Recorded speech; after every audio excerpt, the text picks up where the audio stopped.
అందరికీ నమస్కారం. వీడియో మొదలుపెట్టే ముందు మీకొక చిన్న గమనిక. వీడియో సగం వరకు చూసేసి మహేష్ బాబు గారి మీద నెగటివిటీ స్ప్రెడ్ చేసేస్తున్నాను.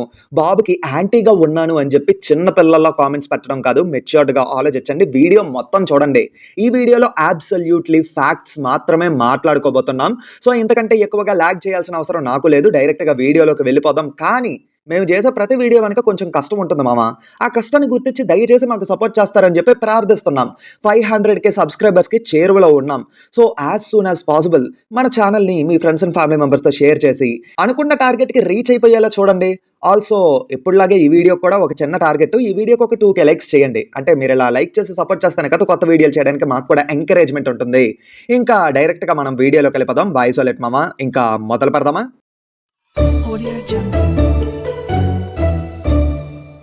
హాయ్, హలో, నమస్తే and welcome to news 3 people. Number 1, negativity and over confidence. బేసిక్‌గా 'గుంటూరు కారం' మూవీకి ఈ రేంజ్‌లోని నెగెటివ్ రెస్పాన్స్ రావడానికి కారణం ఆడియన్స్‌లో పెరిగిపోయినటువంటి నెగటివిటీ. ఈగోకి పోయి థియేటర్ డిస్ట్రిబ్యూషన్ టైంలో చాలా ఇష్యూస్ నడిచాయన్నమాట. ఈజీగా సాల్వ్ అయిపోవాల్సిన విషయం. కానీ ఏంటంటే ఆ మ్యాటర్‌ని కాంప్లికేటెడ్‌గా చేసుకున్నారు. ఆపోజిట్ మూవీ వాళ్ళేంటంటే హైదరాబాద్‌లోని ఒక 10 సింగిల్ స్క్రీన్‌లు ఇవ్వండి చాలు అని అన్నారు. కానీ ఏంటంటే అంతా కాకుండా 4 సింగిల్ స్క్రీన్‌లు ఇచ్చారు. సరే, ఆ 4 సింగిల్ స్క్రీన్‌లు ఇచ్చారు కదా! వాటితోనే అడ్జస్ట్ అవుదాం అని అనుకుంటే మిగతా ఏరియాస్‌లోని అగ్రీమెంట్ అయినా సరే ఆపోజిట్ మూవీ ప్లే అవ్వనీయకుండా చేశారు. దానివల్ల ఏంటంటే డిస్ట్రిబ్యూషన్ వల్ల 'గుంటూరు కారం' మీద నెగటివిటీ అనేది గట్టిగా పెరిగిపోయింది. ఆ ఆపోజిట్ మూవీ ఏంటో ఆ డిస్ట్రిబ్యూటర్ ఎవరో నేను స్పెసిఫిక్‌గా చెప్పాల్సిన పని లేదు. ఆల్రెడీ మీకు అర్థమయ్యే ఉంటుంది. యాక్చువల్లీ ఇక్కడ ఆయన చేసింది బిజినెస్సే. ఒక బిజినెస్ మ్యాన్ ఎలా ఆలోచించాలో అలాగే ఆలోచించి ఇదంతా చేశారు. కానీ ఏంటంటే ఒక్కోసారి ఎథిక్స్ ఫాలో అవ్వకపోవడం వల్ల రియాక్షన్ అనేది పెద్దగా ఉండదు. కానీ ఒక్కోసారి ఏంటంటే ఎథిక్స్ ఫాలో అవ్వకపోవడం వల్ల రియాక్షన్ అనేది గట్టిగా ఉంటుంది. ఇక్కడ కూడా అదే జరిగింది. అదొక్కటే అనుకుంటే నాగవంశి గారి ఓవర్ కాన్ఫిడెన్స్. సినిమా ఏదో మాస్టర్ పీస్ అన్నట్టుగా ఎలివేట్ చేశారు. దానివల్ల ఏంటంటే ఓవర్ ఎక్స్‌పెక్టేషన్స్ గట్టిగా పెరిగిపోయాయి. ఆ ఓవర్ ఎక్స్‌పెక్టేషన్స్‌తోనే ఆడియన్స్ అండ్ ఫ్యాన్స్ థియేటర్‌కి వెళ్ళడం, వాళ్ళు పెట్టుకున్న ఎక్స్‌పెక్టేషన్స్‌కి సినిమా రీచ్ అవ్వకపోవడం వల్ల నెగెటివ్ టాక్ అనేది స్ప్రెడ్ అయ్యిందన్నమాట. సో, సినిమాకి నెగెటివ్ రెస్పాన్స్ రావడానికి మేజర్ రీజన్ ఆడియన్స్‌లో పెరిగినటువంటి నెగటివిటీ అండ్ ప్రొడ్యూసర్ యొక్క over confidence. Number 2, changes in script. Actually మొదటగా వచ్చిన న్యూస్ ప్రకారం ఏంటంటే ఎస్ఎస్ఎంబి 28 కోసం అని చెప్పి ఒక యాక్షన్ థ్రిల్లర్‌ని ప్లాన్ చేసుకున్నారట.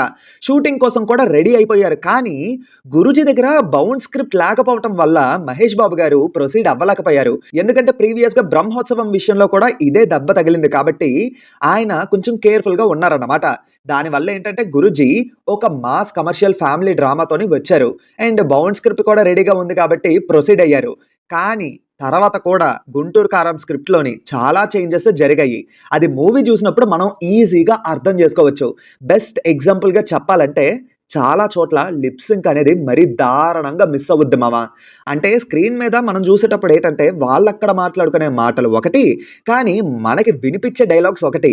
ఇంకా క్లియర్‌గా చెప్పాలంటే సెకండ్ హాఫ్‌లోని జయరామ్ గారితో మహేష్ బాబు గారికి ఒక చిన్న కన్వర్జేషన్ ఉంటుంది. ఒక సీరియస్ కన్వర్జేషన్. అది చూస్తే చాలు అర్థమైపోద్ది. సో, ఏంటంటే స్క్రిప్ట్‌లోని ఎక్కువగా చేంజెస్ జరగడం వల్ల ఏంటంటే ఫ్లాస్ అనేవి ఎక్కువగా అయిపోయాయన్నమాట. Number 3, missing Trivikram mark. Trivikram గారి మూవీస్‌లో ఏంటంటే screen play, narration and dialogues ఈ విషయంలోని ఆయన మార్క్ అనేది చాలా క్లియర్‌గా ఉంటుంది. ఆయన సినిమాలో ఒక ఫైట్ పెట్టారంటే దానికొక మీనింగ్ ఉంటుంది. కానీ ఏంటంటే ఈ మూవీలో ఒక్కటంటే ఒక్క చోటలో కూడా త్రివిక్రమ్ గారి మార్కే కనిపించదు. మినిమమ్ ఒక్క ఫ్రేమ్‌లో కూడా కనిపించదు. పోనీ స్క్రీన్ ప్లే అండ్ నరేషన్‌ని పక్కన పెట్టేద్దాం. డైలాగ్స్ గురించి చూసుకుందాం మామ అని అనుకుంటే త్రివిక్రమ్ గారి మూవీస్‌లోని జనం ఎక్కువగా ఇష్టపడేదే డైలాగ్స్‌కి. కానీ 'గుంటూరు కారంలోని' ఆయన మార్క్‌తో ఉండేటువంటి ఒక్క డైలాగ్ కూడా సరిగ్గా ఉండదు. అసలు మూవీలోని జరిగే కన్వర్జేషన్‌లోని అసలు త్రివిక్రమ్ గారి మార్కే కనిపించదు. అంతెందుకు త్రివిక్రమ్ గారి కెరియర్‌లోని బ్యాడ్ మూవీ అని చెప్పుకునే 'అజ్ఞాతవాసిలో' కూడా డైలాగ్స్ విషయంలోనే ఆయన మార్క్ అనేది క్లియర్‌గా కనిపిస్తుంది. కానీ 'గుంటూరు కారంలో' మాత్రం అది బాగా మిస్ అయ్యింది. సరే మామ, ఒక మాట అడుగుతాను చెప్పు. 'గుంటూరు కారం' 'అజ్ఞాతవాసి 2.0' అని అంటున్నారు. నిజం చెప్పు, దీని మీద నీ స్పందన ఏంటి? ఓకే, అర్థమైంది. చెప్తానుండు. నంబర్ 4, 'అజ్ఞాతవాసి ఆర్ గుంటూరు కారం'. ముందు 'అజ్ఞాతవాసి' కోసం మాట్లాడుకుందాం. ఆ మూవీలోని త్రివిక్రమ్ గారి మార్కు బాగా మిస్ అయ్యింది. ఒక్క డైలాగ్స్ విషయంలో తప్ప. ఇంకొకటేంటంటే స్క్రీన్ మీద మనకి ఎక్కువగా కనిపించేదే హీరో. సో, హీరో క్యారెక్టరైజేషన్ విషయంలో ఖచ్చితంగా ఫోకస్ చేయాలి. కానీ 'అజ్ఞాతవాసిలో' మాత్రం అది బాగా మిస్ అయ్యింది.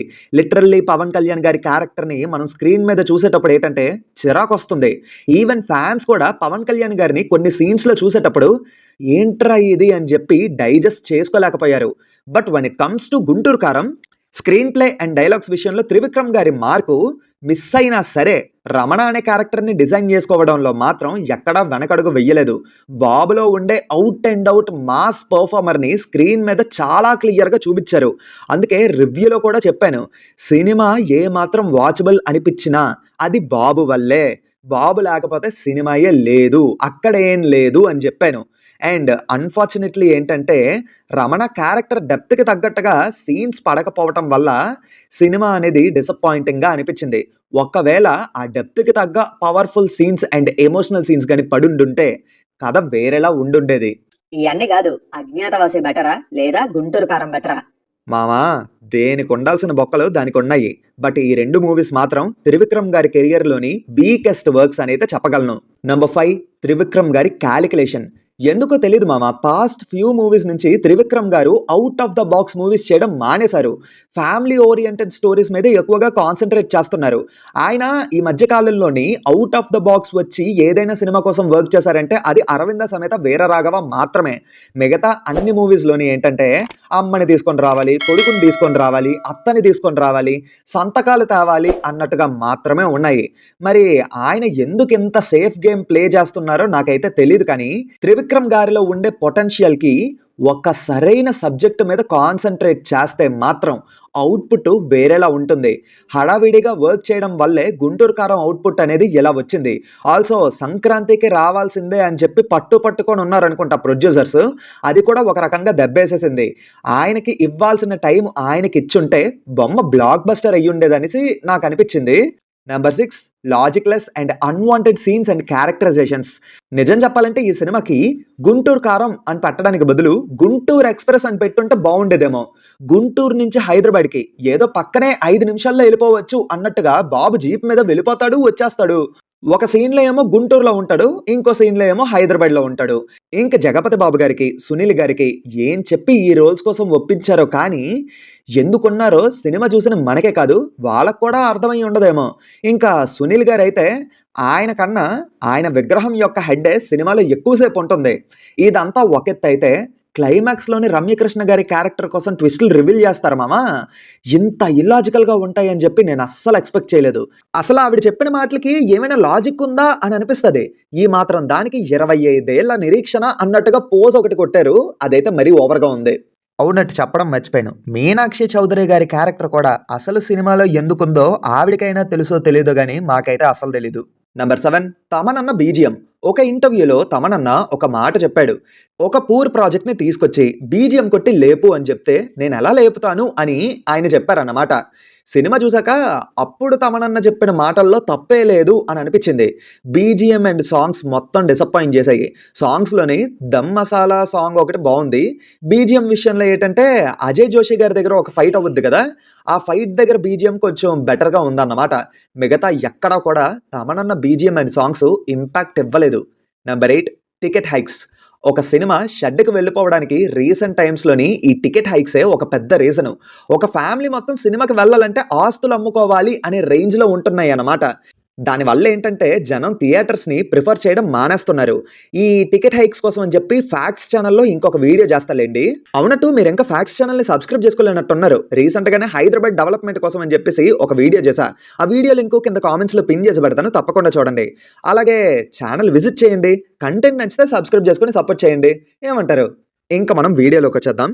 ఇంత బ్యాడ్ ఫేస్లో కూడా సినిమా 100 కోట్ల షేర్ని కలెక్ట్ చెయ్యగలిగిందంటే రీజన్ ఫ్యామిలీసే. దానికి పండగ యాడ్ అవ్వడం ఇంకొక మేజర్ ప్లస్ పాయింట్ అయ్యింది. మహేష్ బాబు గారి సినిమా అవ్వడం వల్ల star power, Sankranti season, family cinema చూడాలి అని అనుకోవడం, ఇందుకే సినిమా మంచిగా పర్ఫామ్ చేసింది. పొరపాటున ఇదే సినిమా ఎలాంటి చేంజెస్ లేకుండా వేరే సీజన్లోని రిలీజ్ చేసి చూడండి, సక్సెస్ అయ్యే ఛాన్సే లేదు. నేను ఇంత స్ట్రాంగ్గా చెప్పడానికి రీజన్ ఏంటంటే సినిమా అసలు గట్టిగా ఆడుతుందే ఆంధ్ర ఏరియాలోని. నైజాంలో అయితే చాలా డ్రాప్స్ ఉన్నాయి. పండగ సీజన్ వల్ల హైదరాబాద్ ఖాళీ అయిపోయిందన్న విషయం మీకు తెలుసు, నాకు తెలుసు. దానికి తోడేంటంటే నైజాం ఏరియాలోని టికెట్ హైక్స్ అనేవి మరీ దారుణంగా ఉన్నాయి. సో, అదన్నమాట మ్యాటరు. ఈ పాటికి మీకు అర్థమయ్యే ఉంటది నేను చెప్పాల్సిన పాయింట్ ఏంటో. ఇంకా ఫ్యాన్స్ కూడా ఫస్ట్ డే సినిమా చూసి బాగా డిసప్పాయింట్ అయ్యారు. అందుకే సినిమా రిలీజ్ రోజు చాలా కామ్‌గా ఉన్నారన్నమాట.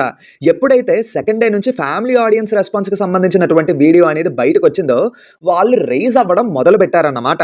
సినిమా ఫ్లాప్ కాదు, సినిమా బానే ఉంది అని చెప్పడం మొదలుపెట్టారు. కానీ వాళ్ళకి కూడా తెలుసు సినిమా అంత గొప్పగా లేదని. అంతెందుకు మామ, గుండెల మీద చెయ్యేసుకొని హానెస్ట్‌గా చెప్పండి. సినిమా మీకు నచ్చిందా?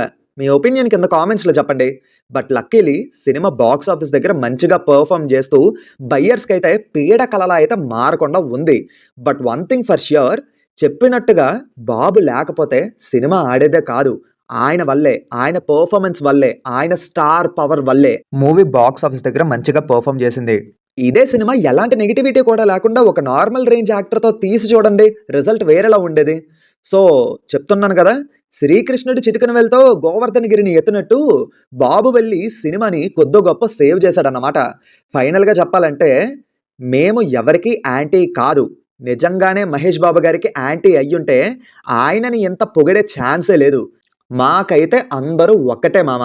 నచ్చితే బాగుందని జెప్తాం. నచ్చలేదంటే అంత గొప్పగా లేదని జెప్తాం. నేను చాలా సార్లు చెప్పిన విషయమే, అందరి ఒపీనియన్స్ ఒకేలా ఉండవు. ఒక్కోసారి మీ ఒపీనియన్, మా ఒపీనియన్ మ్యాచ్ అవ్వుద్ది. ఒక్కోసారి మ్యాచ్ అవ్వదంతే. మీకీ పాటికి మ్యాటర్ మొత్తం అర్థమయ్యిందని అనుకుంటున్నా. వీడియో మొత్తం జూసినందుకు చాలా thank you. And me opinion కింద కామెంట్స్‌లో చెప్పండి. మర్చిపోకుండా లైక్ చేసి సపోర్ట్ చేయండి. ఇంకా ఇంతటితో వీడియో సమాప్తం. మళ్ళీ కొత్త వీడియోతో మీ ముందుకు వస్తాను. Until then take care and bye by.